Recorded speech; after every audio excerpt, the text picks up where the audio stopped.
একদম ছোটবেলায় মামা দাদুর কোলে চড়ে আকাশের তারা দেখত, আর সেই তারাদের দিকে তাকিয়েই রহস্যময় নক্ষত্র জগৎ সম্পর্কে কৌতূহল তৈরি হয়েছিল। ফলস্বরূপ আরামবাগের 10 বছরের ছোট্ট সঞ্চয়ন সরকার এখন একেবারে নাসার সিটিজেন সায়েন্টিস্ট।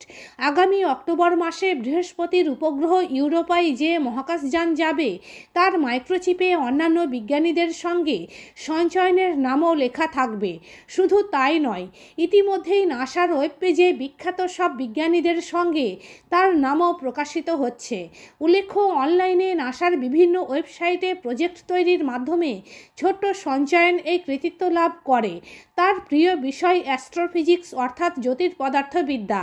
আগামী দিনে ওই বিষয় নিয়েই সে গবেষণা করতে চায়। বর্তমানে সে আরামবাগের ইংরেজি মাধ্যম স্কুল সারদা বিদ্যাপীঠের 5ম শ্রেণীর ছাত্র। দাদু হারুলাল সাহা পেশায় সবজি বিক্রেতা, মা সঞ্চিতা সরকার সাধারণ গৃহবধূ। নানান প্রতিকূলতার মাধ্যমে ছেলেকে পড়াশোনা করাচ্ছেন। তার মাঝেও ছেলে যে এত বড় কৃতিত্বের পরিচয় দেবে, তা তাঁরা স্বপ্নেও ভাবতে পারেননি। তাই মা বলেন, কত জন্মের তপস্যা করে ভাঙা ঘরে চাঁদের আলো এসেছে। আমি ভাবিনি এরকম একজন সন্তানের মা হতে পারবো। আমি অত্যন্ত গর্বিত। এখন ছোট্ট সঞ্চয়নের মুখেই শুনুন তার নিজের এই সাফল্যের কাহিনী। সেই সঙ্গে জেনে নিন তার মায়ের প্রতিক্রিয়া। নাসায় কীভাবে চান্স পেলাম বলতে, আমার ছোটোবেলা থেকেই মহাকাশ ভালো লাগে, মহাকাশের উপর একটা অ্যাট্রাকশন আছে। এবার ক্লাস 3 থেকে মূলত আমার এই নাসা নিয়ে ঘাঁটাঘাঁটিটা শুরু হয়। এবার সেখান থেকেই একদিন আমি ওদের কাছে একটা পরীক্ষা দিয়ে চান্স পাই, সেখানে একটা প্রজেক্টে কাজ করার চান্স পাই। সেখান থেকে আমার শুরু। ইউনিভার্স হচ্ছে আমার সিটিজেন সায়েন্স প্ল্যাটফর্ম, এটা আমার প্রথম সিটিজেন সায়েন্স প্ল্যাটফর্ম। এবং are we alone in the universe, এইটা হচ্ছে আমার প্রথম প্রজেক্ট। এবার এখান থেকে শুরু করে আরও অনেক প্রজেক্ট আমি করেছি, সেখানে সফলতা পেয়েছি। নাসার থেকে আমাকে বিভিন্ন সার্টিফিকেটও পাঠিয়েছে। এবং বর্তমানে আমি সিটিজেন সায়েন্সের যে গ্রুপটা হয় টেলিগ্রামে প্লাস হোয়াটসঅ্যাপে, সেখানে আমাকে অ্যাড করা হয়েছে। এই ফেব্রুয়ারিতেও আমার ক্যাম্পেন আছে, সেখানে অ্যাস্ট্রয়েড সার্চ ক্যাম্পেন আছে, সেটা ফেব্রুয়ারিতে হবে, 29শে ফেব্রুয়ারি অবধি চলবে। এবং এইভাবেই আমি এগিয়ে যেতে চাই, নাসা নিয়ে এগিয়ে যেতে চাই। যোগাযোগটা কিভাবে করলে?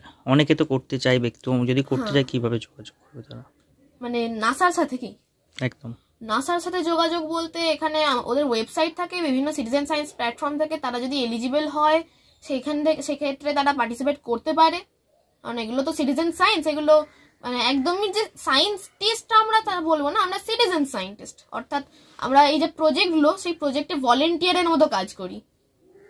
তোমার কি প্রজেক্ট ছিল? আমার বিভিন্ন প্রজেক্ট আছে। ইউনিভার্সের প্রজেক্ট যেমন আছে are we alone in the universe, pulsar seekers, kilonova seekers. বর্তমানে এই কিলোনোভার ডিসকভারির জন্য আমার নাম তারা পাবলিশও করেছে। হ্যাঁ, আপনাকে যেটা বললাম কিলোনোভা ডিসকভারি, কিলোনোভা মানে নিউট্রন তারা, যেটা হচ্ছে আমাদের মহাবিশ্বের সব থেকে বেশি ঘন অবজেক্ট। একটা বিরাট বড় নক্ষত্র যখন তার নিজের যে কোর আছে, যে কেন্দ্র আছে, তাতে যখন কোলাপস করে যায়, তখন সেটা নিউট্রন তারাতে পরিণত হয়। এবং দুটো নিউট্রন তারা যখন একে অপরের সাথে ধাক্কা খায় বা কোলাইড করে, তখন সেখানে একটা বিরাট এক্সপ্লোশন হয় বা বিরাট বিস্ফোরণ হয়। সেখান থেকে প্রচুর এনার্জি বেরোয় এবং এই ইভেন্টটাকে বা এই ঘটনাটাকে আমরা বলি কিলোনোভা। সেরকমই একটা কিলোনোভা ডিসকভারির জন্য তাদের যে ওয়েবসাইট, সেই ওয়েব পেজেতে আমার নামটা তারা পাবলিশ করেছে, বা আমার নামটা বিভিন্ন বিজ্ঞানীদের নামের সাথে আছে। প্রজেক্ট পাঠিয়েছিলাম বলতে, ওরা আমাকে কয়েকটা ডেটাবেস পাঠিয়েছিল, সেগুলোকে আমি অ্যানালাইজ করি এবং তার রেজাল্টটা মানে তার থেকে কি বেরিয়েছে বা সেইটা দিয়ে কি কাজ হতে পারে, সেইটা আমি তাদেরকে পাঠাই এবং সেটা সফল হয়। এবং সফলভাবে ওরকম একটা কিলোনোভা সেটার মধ্যে দিয়ে বিজ্ঞানীরা আবিষ্কার করেন। সেই জন্য আমার নামটা তারা তাদের ওয়েব পেজে পাবলিশ করেছেন। কতদিন ধরে করছো এই কাজটা? তাই আমি 1.5 বছর বা তার বেশি ধরে। আপনাকে বললাম যে আমি ওই ক্লাস 3 থেকে এইগুলো চর্চা আছে আমার। এবং ক্লাস 4-এ আমি এখানে একদম অফিসিয়ালি রেজিস্টার করেছিলাম। এখন আমি ক্লাস 5-এ পড়ছি। আমি প্রজেক্টটা যখন জয়েন করেছিলাম তখন আমি পড়তাম আনন্দমার্গ স্কুল ইন্দিরাপল্লীতে, আর এখন বর্তমানে আমি পড়ছি সারদা বিদ্যাপীঠে। পড়াশোনার বাইরে বেশিরভাগ দিনই আমার খুবই কম সময় থাকে, কারণ আমি সকালবেলা স্কুলে চলে যাই। স্কুল থেকে এসে আমার টিউশন থাকে, বাড়িতে প্রাইভেট টিউটর পড়াতে আসেন। তারপরে সমস্ত পড়া করে, তাদের টিউটরের পড়া করে, স্কুলের পড়া করে, যেটুকু আমার হাতে সময় থাকে, আধ ঘন্টা 40 মিনিট যেটুকুই থাকে, আমি সেইটুকু সময়টাই এতে দেওয়ার চেষ্টা করি। পরবর্তীতে যদি কোনো প্রজেক্ট আসে এবং তার জন্য যদি আমি এলিজিবল হই, এবং সেই প্রজেক্টটা যদি আমার বিষয় যেটা অ্যাস্ট্রোফিজিক্স, তার মধ্যে যদি পড়ে, কারণ সিটিজেন সায়েন্টিস্টের যে প্রজেক্টগুলো হয়, সিটিজেন সায়েন্স প্রজেক্ট, সেগুলো যদি শুধু অ্যাস্ট্রোফিজিক্সের উপরে বেস করেই হয়, তার কোনো মানে নেই। বিভিন্ন সিটিজেন সায়েন্স প্ল্যাটফর্ম থেকে বিভিন্ন প্রজেক্ট থাকে। এবার পরবর্তীতে যদি কোনো সেরকম প্রজেক্ট আসে যেটা আমি এলিজিবল হই যার জন্য, এবং যেটার উপর আমার ইন্টারেস্ট থাকবে, তাহলে আমি সেটা জয়েন করার ইচ্ছা আছে সেটাই। কবে নাম বেরিয়েছে ওয়েবসাইটে তোমার? আমার এই রিসেন্ট নাম বেরিয়েছে, এই কয়েকদিন আগেই, মানে 3-4 দিন আগে ওরা ওদের ওয়েব পেজে বিভিন্ন বিজ্ঞানীদের নামটা পাবলিশ করেছিল। আমি দেখতে পেয়েছি 14 তারিখে বিভিন্ন বিজ্ঞানীদের নামটা পাবলিশ করেছিল। আমি সেটা দেখিনি, আমি পরে জানতে পারি আমার নামটাও বেরিয়েছে। আর কেউ মানে বলেনি যে বেশি টাইম দিতে হবে একটু? আমাকে যে দিল্লির বিজ্ঞানী আছেন, আরেকজন বিজ্ঞানী যার গ্রুপে আমি কাজ করি, তিনি হচ্ছেন শোভন আচার্য স্যার। তিনি দিল্লিতে থাকেন, তিনিও সিটিজেন সায়েন্টিস্ট নাসার। এবার তিনি আমাকে বলেন প্রতিদিন 40 মিনিট করে সময় দিতে, কিন্তু আমার পক্ষে 40 মিনিটটা প্রতিদিন দেওয়া সম্ভব হয়নি। সেই জন্য আমি তাদেরকে বলি যে শনিবার রবিবার বা যে দিনগুলো আমি ফাঁকা থাকি, সেই দিনগুলো আমার যতটা হাতে টাইম থাকবে আমি দেওয়ার চেষ্টা করব। হ্যাঁ, এবার এবছর অক্টোবর মাসে 10 তারিখ নাসা একটা মিশন লঞ্চ করছে, যেটার নাম হচ্ছে ইউরোপা ক্লিপার মিশন। সেটা বৃহস্পতির যে উপগ্রহ ন্যাচারাল স্যাটেলাইট ইউরোপায় যাবে, তার অরবিটে থাকবে। এবার তাতে যে ইউরোপা ক্লিপার যে স্পেস ক্রাফটটা আছে, তাতে কয়েকটা মাইক্রোচিপে কয়েকজনের নাম লেখা থাকবে, এবং সেখানে একটা মাইক্রোচিপে আমার নামটাও লেখা থাকবে। তারা আমাকে সার্টিফিকেট পাঠিয়েছিল, এই যে সেই সার্টিফিকেটটা। এখানে ডিটেলস বলা আছে, Europa clipper mission, destination Jupiter orbit Europa, target arrival এবং টার্গেট ডিপার্চার, সমস্ত কিছু এখানে বলা আছে। প্লাস এবং আর একটা প্রজেক্ট ওদের আছে, আর্টেমিস মিশন, যেটা চাঁদের সাউথ পোলেতে ল্যান্ড করবে। আর্টেমিস মিশন, সেখানে ওরা একটা ভাইপার নামের রোভার পাঠাবে সেখানে। এই রোভারটা সেই জায়গাগুলোকে এক্সপ্লোর করবে, সেই জায়গাগুলোকে পরীক্ষা করবে যেখানে চাঁদের যেখানগুলোয় সূর্যের আলো কোনোদিনই পৌঁছায় না, মানে সেগুলো চিরকাল অন্ধকারেই ঢেকে থাকে, সেই জায়গাগুলোকে এই রোভারটা এক্সপ্লোর করবে। এবার এখানেও একটা মাইক্রোচিপে আমার নাম লেখা থাকবে, এবং যখন সেটা লঞ্চ হবে, মিশন যখন সেই রকেট লঞ্চ হবে, ফ্লোরিডার থেকে লঞ্চ সাইট যে ফ্লোরিডায় আছে, সেই লঞ্চ সাইট থেকে যখন লঞ্চ হবে রকেটটা, আমি সেখানে ভার্চুয়ালি প্রেজেন্ট থাকবো দেখার জন্য। এই যে আমার বোর্ডিং পাস, আমার নামটা যাচ্ছে, তার বোর্ডিং পাস এখানে লেখা আছে, বোর্ডিং পাস ভাইপার, আমার নাম লেখা আছে, লঞ্চ সাইট, লঞ্চ ভেহিকল আর লঞ্চ ডেস্টিনেশন, সমস্ত কিছু ডিটেলস এখানে দিয়েছে।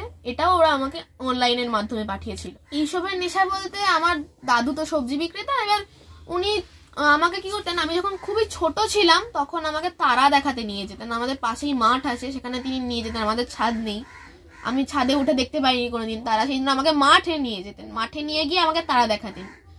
আমার দাদু বলতেন যে ওই সপ্তর্ষি মণ্ডলে দেখিয়ে বলতেন যে ওইটা হচ্ছে 7টা তারা ওখানে আছে, এবং ওনারা হচ্ছেন 7 জন ঋষি। কিন্তু আমি যখন তাদের নাম জিজ্ঞাসা করতাম, দাদু বলতে পারতেন না যথারীতি, কারণ দাদুর তো পড়াশোনাটা ততটা করেননি, সেই জন্য দাদু বলতে পারতেন না। এবার সেইখান থেকে আমার ইচ্ছা যে আমি মহাকাশ নিয়ে জানবো, মহাকাশ নিয়ে একটা কিছু করব, সেখান থেকেই আমার মহাকাশের নেশা। এই বছর জানুয়ারি মাসের 14 তারিখে নাসা আমাকে অফিসিয়ালি প্ল্যানেটারি ডিফেন্ডার হিসেবে ঘোষণা করে। তারা সার্টিফিকেটও পাঠায়, এখানে সেই সার্টিফিকেটটা আছে। তারা অফিসিয়ালি আমাকে তাদের প্ল্যানেটারি ডিফেন্ডার বলে ঘোষণা করেছিল। তোমার নাম কি? আমার নাম সঞ্চয়ন সরকার। বুঝতে পেরেছিলাম যখন ও ক্লাস 3 মাঝামাঝি পড়ে, তখন যেহেতু লকডাউন তো বাড়িতে বসে এগুলো দেখতো, আমি তখন বারণ করতাম যে বাবা এগুলো করো না, কিন্তু দেখতাম যে পড়াশোনার মাঝেও ফাঁকে এগুলো করেই যেত। যখন ক্লাস 4-এ পড়ে তখন বলছে যে আমাকে ওখান থেকে বারবার ইমেল পাঠাচ্ছে যে আমাদের সাথে জয়েন্ট হতে।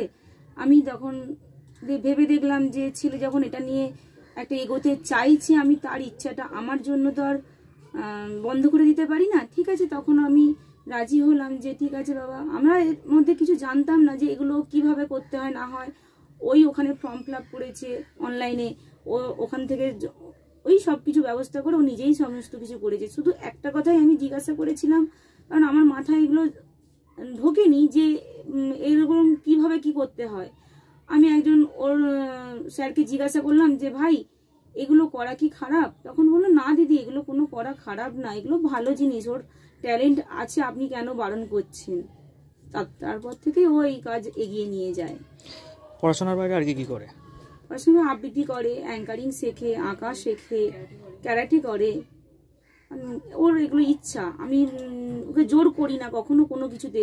পরীক্ষার সময় আমি বলি না যে বাবা পড়তে বসো, তুমি পড়াশোনা করো, বা বলি না যে তুমি অ্যাঙ্কারিং এর কোনো কিছু কাজ করো বা আবৃত্তি করো। এগুলো সব ও নিজে থেকে, সমস্ত কিছুটাও নিজে থেকে। আঁকাও তাই, যখন মন চায় তখন করে, যখন মন না চায় তখন কিছু করে না। দিদি কতটা খুশি এই যে ছেলের এই খুশি তো মানে বলে বোঝানো যাবে না, বোঝাবার মতো না। মানে আমি হয়তো আকাশের চাঁদ পেয়েছি, ভগবান আমার কত জন্মের তপস্যা যে আমার ভাঙা ঘরে চাঁদের আলো এসেছে। আমি এই খুশি কখনোই কিছু বোঝাতে পারবো না যে কি খুশি, কারণ আমরা অতি সাধারণ মানুষ। কখনো আমরা স্বপ্নে ভাবিনি যে এইরকম সন্তানের আমি মা হতে পারবো, এটা কখনো আমি ভাবিনি, কারণ আমরা সত্যি খুব মধ্যবিত্ত। আমার বাবা হচ্ছে সবজি বিক্রি করে, অনেক কষ্ট করে ছেলে মানুষ করেছি। চেষ্টা করি, আমার হয়তো সব সময় সম্ভব হয় না ছেলের সবকিছুটা ইচ্ছাটা পূরণ করার। যতটুকু পারি, আমার বাবার যতটুকু সামর্থ্য, আমি ততটুকু দিয়ে ওকে সাহায্য করি। কতটা কি পারবো সেটাও বুঝতে পারছি না। চারটিখানি কথা না, আমার মতো মানুষের সম্ভব না, কিন্তু তবু আমি এগিয়ে যাচ্ছি এভাবেই। কত বয়স এখন? 10+। আমরাই ওর পরিবার, এবং আমরাই ওকে নিয়ে, আমরা এই 5 জন মানুষ, আমরা এই আমার বাবা মা, আমার বোন, আমি লড়াই করছি, লড়াই করে যাব। যতটা পারবো সামর্থ্য আমাদের, ততটা ওর পেছনে আমরা আছি। দিদি আপনার নাম? সঞ্চিতা সরকার। নিউ নূর সোফা সেন্টার, এখানে সমস্ত রকম সোফা পাইকারি ও রিটেলে বিক্রয় করা হয়। সমস্ত সোফা নিজস্ব কারখানায় তৈরি করা হয়। প্রোপাইটার হানিফ হোসেন খাঁ ও রুহুল হোসেন খাঁ, বড়ডোঙ্গল হাটতলা সিনেমা হলের সন্নিকটে, হুগলি। যোগাযোগ 7797170093 এবং 9382003105।